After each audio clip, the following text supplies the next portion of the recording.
வாழ்க வையகம், வாழ்க வையகம், வாழ்க வளமுடன். குருவே துணை. அனைவருக்கும் அன்பு வணக்கம். ஆசான் அருட்தந்தை வேதாத்ரி மகரிஷி அவர்களது ஞான களஞ்சிய கவிதைகள் படித்து கொண்டிருக்கிறோம். இன்றும் காஷ்மீர் நாடகம் கவிதை தொகுப்பு தொடர்கிறது. ஏமாற்றம் அடைந்தவனாம் பாகிஸ்தானம் இனியும் அவளை அடைய முயலுகின்றான். மாற்றும் தரகனைப் போல் இவனை எண்ணி குறுக்கிட்டு விரட்டுகிறாள் வீர அன்னை. நாமாற்றும் செயலுண்டோ என்று மற்ற நாட்டவரும் ஆராய்ந்தார். புத்தி சொன்னார். தாமாற்றும் செயல்களையே சரி என்று என்னும் ஜாதி போர் கூட்டத்தில் சேர்ந்தான் மன்னன். இந்திய தேசம் காஷ்மீர் பெண்ணை அன்னை ஸ்தானத்திலிருந்து காப்பாற்றுகிற பொறுப்பை ஏற்றுக்கொண்டது நேற்று படித்தோம். இதனால் பாகிஸ்தானுக்கு ஏமாற்றம்.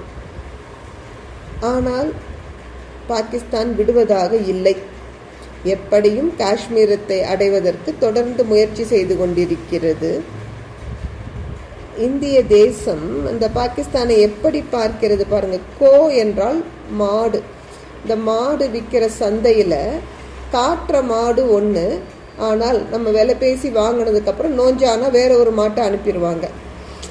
அப்படி ஒரு ஏமாற்று வேலை செய்கிற தரகனை போலத்தான் பாகிஸ்தானம் நடந்து கொள்கிறது. இதனால் காஷ்மீருக்கும் துன்பம்தான் என்று எண்ணி இந்திய தேசம் பாகிஸ்தானை விரட்டுகிறது.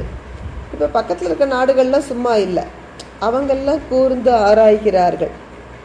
இந்த இந்தியா பாகிஸ்தான் காஷ்மீருக்காக நடக்கிற போரில் நம்முடைய பங்கு என்ன என்று ஆராய்ந்து பார்க்கிறார்கள். பாகிஸ்தானது அடாவடி செயல் புரிய வருவதால் சில தேசங்கள் பாகிஸ்தானுக்கு புத்தியும் சொல்கிறார்கள். ஆனால் பாகிஸ்தானுக்கு நீதியோ நியாயமோ புரிவதாக இல்லை. முதலையும் மூர்க்கனும் கொண்டது விடா என்று சொல்வார்கள் அல்லவா? அப்படி ஒரு மூர்க்கத்தனத்தோட தான் செய்வதே சரி என்று சாதிக்கிற அந்த கூட்டத்தை சேர்ந்தவனாக இருக்கிற பாகிஸ்தான் எந்த தேசம் புத்தி சொன்னாலும் ஏற்றுக்கொள்ளும் நிலையில் இல்லை. தொடர்ந்து படிப்போம். நன்றி. வாழ்க வளமுடன்.